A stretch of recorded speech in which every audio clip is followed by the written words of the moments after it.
राधे राधे मित्रों, जय गौ माता। हम में से ज़्यादातर लोग इस बात को जानते हैं और एक किसान भी इस बात को भली बात जानता है कि यदि गोबर का घोल बना के किसी कूड़े करकट के ऊपर, कूड़े कचरे के ऊपर डाल दिया जाए तो वो कुछ ही दिनों में खाद के रूप में परिवर्तित हो जाता है। यद्यपि पूरी तरह से खाद बनने में उसे 2.5 से 3 महीने और कभी कभी उससे ज़्यादा समय भी लग जाता है, लेकिन हर व्यक्ति इस बात को भली बात जानता है और वो जो कूड़े करकट का ढेर है वो कंपोस्ट खाद का रूप ले लेता है। क्योंकि जो डिकम्पोजिशन की क्रिया है उसमें उसके जटिल जो रासायनिक संरचनाएं रहती हैं, जटिल जो अणु रहते हैं, वो सुपाच्य स्थिति में आ जाते हैं। जैसे हम भोजन का सेवन करते हैं तो भोजन हमारे पेट में जाकर पचता है, भोजन यथार्थ जटिल रूप में रहता है, लेकिन हमारे पेट के पाचक एंजाइम उसे सूक्ष्म कणों में बांट देते हैं, विभाजित कर देते हैं और वही हमारे शरीर के अंदर खून के अंदर मिलकर अपनी उपयोगिता सिद्ध करता है। तो ठीक यही प्रक्रिया कूड़े करकट के ढेर पर गाय गोबर का घोल दिखाता है।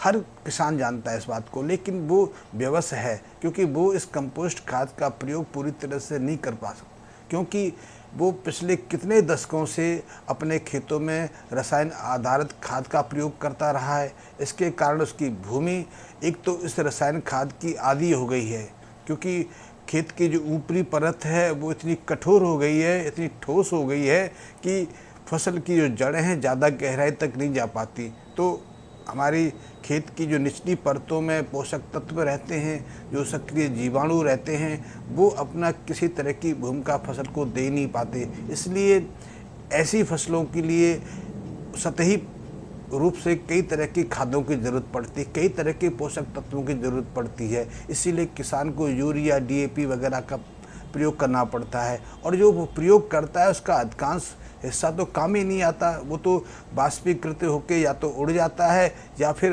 पानी के साथ बह जाता है या पानी के साथ थोड़ी बहुत गहराई में प्रवेश कर जाता है। तो जो खाद वो प्रयोग करता है उसका मात्र 20-22% उसकी फसल को काम के आता है। इसलिए उसको बार बार इन रसायन आधारित जो खाद हैं उनका प्रयोग करना पड़ता है।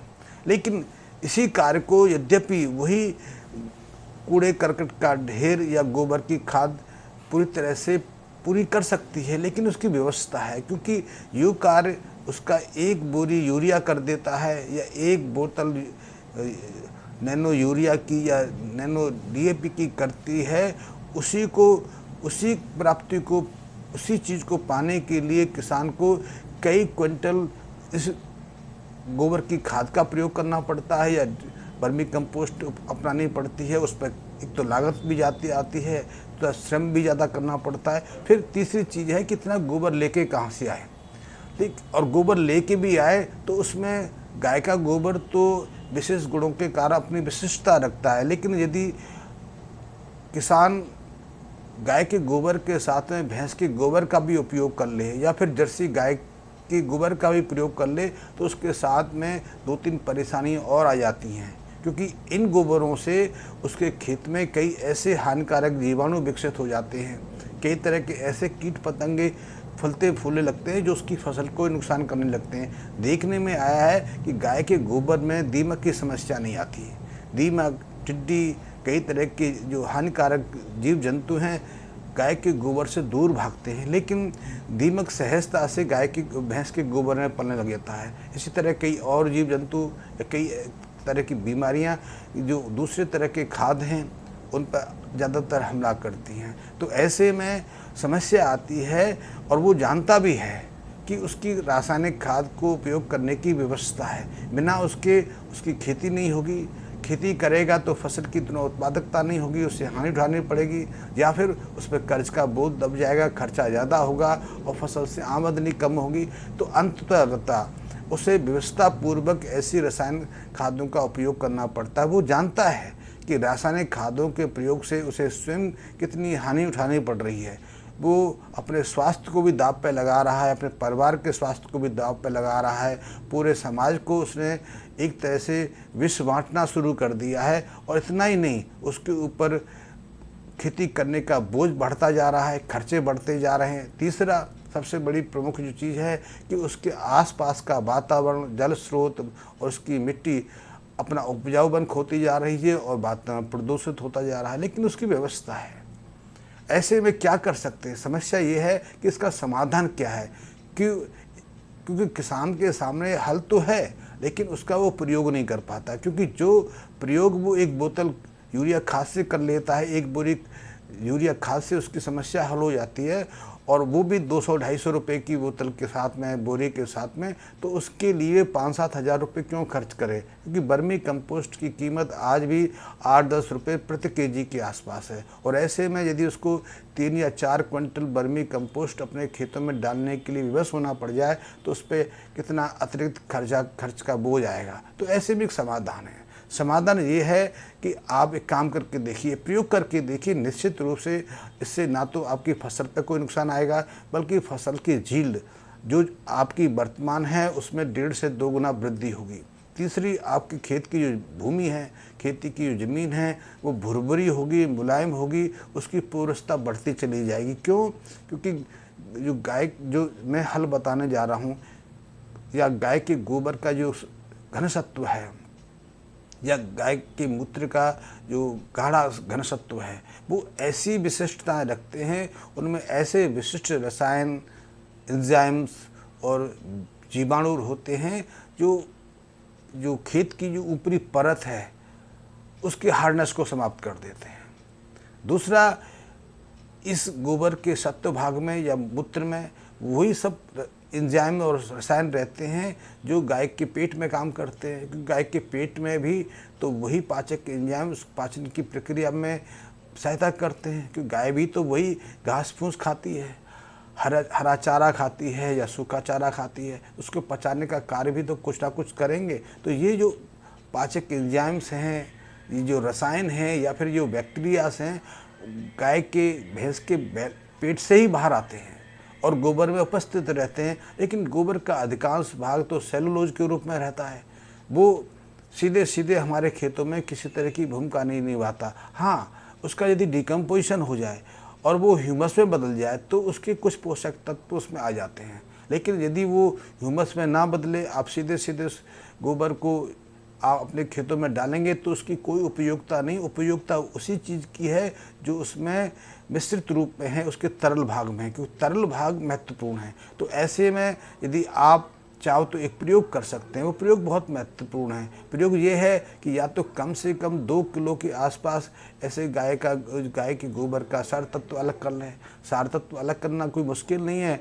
गाय के गोबर को किसी कपड़े से निचोड़ के जो नीचे तरल भाग निकलता है उसको हम सार तत्व कह सकते हैं, घनसत्व कहते हैं, उसका प्रयोग कर सकते हैं। लेकिन उसके अंदर जो एंजाइम्स होते हैं, जो बैक्टीरियास होते हैं, उनका कल्चर करने की आवश्यकता है, उनकी संख्या बढ़ाने की आवश्यकता है, क्योंकि आपको 2 किलो गोबर सत्व का प्रयोग तो 1 हेक्टेयर भूमि में करना है।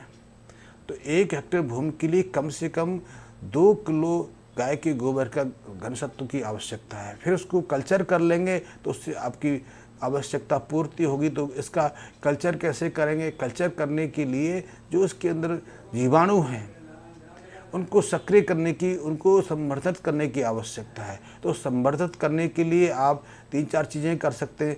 सबसे अच्छा उपाय तो यही है कि शुद्ध इसमें शहद डाल लें, शुद्ध शहद का इसका माध्यम प्रोवाइड करते हैं, या फिर आप जो सोडा होता है, मोलासिस होता है, उसमें इसका मिश्रण बना लें।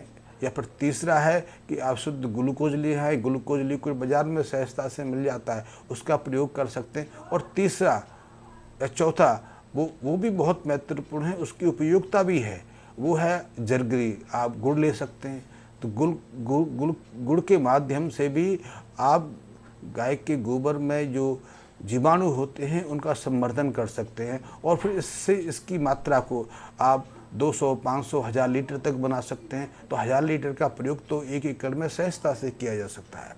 इसी तरह इन जीवाणु को इनकी तीव्रता बढ़ानी है, इनकी सक्रियता बढ़ानी है, इनसे और लाभ लेना है तो इसमें गाय के मूत्र का भी प्रयोग कर सकते हैं। क्योंकि गाय के मूत्र में एक विशिष्टता रहती है। विशिष्टता ये रहती है, इसमें पर्याप्त मात्रा में बायोहेंसर होते हैं। बायोहेंसर उन रसायनों को कहते हैं जो किसी भी पदार्थ की या किसी भी रसायन की सक्रियता को बढ़ा देते हैं, तो उसका प्रयोग भी कर सकते हैं। तो 1 एकड़ भूमि के लिए कम से कम आपको 500-700 लीटर के आसपास गाय के मूत्र की ज़रूरत होती है। वैसे इससे ज़्यादा मिल जाए तो और अच्छा है, क्योंकि आप पता नहीं कितने सालों से रसायन आधारित खादों का प्रयोग कर रहे हैं और कितनी भूमि आपकी हार्ड हो गई है, उसकी जो बायोस्ट्रक्चर संरचना कितनी बदल गई है, तो उसको कितनी ऐसे रसायनों की आवश्यकता है जो उसकी कठोरता को दूर कर सके, या उसके अंदर के जीवाणु हैं जो निष्क्रिय चले गए हैं या ऐसी परत के नीचे चले गए हैं जो उनके ऊपर इतनी जटिल संरचना विकसित हो गई है कि उसको पूरी तरह से तोड़ सकें। तो आपको या तो भूमि का निरीक्षण कराने की ज़रूरत है कि कितनी आपको गाय के गोबर का घनसत्व की ज़रूरत है या गाय के मूत्र, लेकिन साधारण सा प्रयोग है। आप यदि इतनी मात्रा में वर्मी कंपोस्ट का प्रयोग नहीं करना चाहते, गाय की गोबर खाद का प्रयोग नहीं कर सकते, तो उसकी जगह आप गोबर घनसत्व का प्रयोग कर सकते हैं या फिर मूत्र का प्रयोग कर सकते हैं। लेकिन निश्चित है इससे आपकी खेत की भूमि बदलेगी, उसकी पानी ग्रहण की संरचना में वृद्धि होगी, और सबसे बड़ी चीज़ है जो फसल आप उसमें लगाएंगे उसकी जड़ें गहराई तक जाएंगी, और जब जड़ें गहराई तक जाएंगी तो पोषक तत्वों को वो अधिकतम मात्रा में सोख सकती हैं। इससे आपकी फसल की वृद्धि होगी, और फसल की वृद्धि नहीं होगी उस पर अच्छी तरह से फूल आएंगे।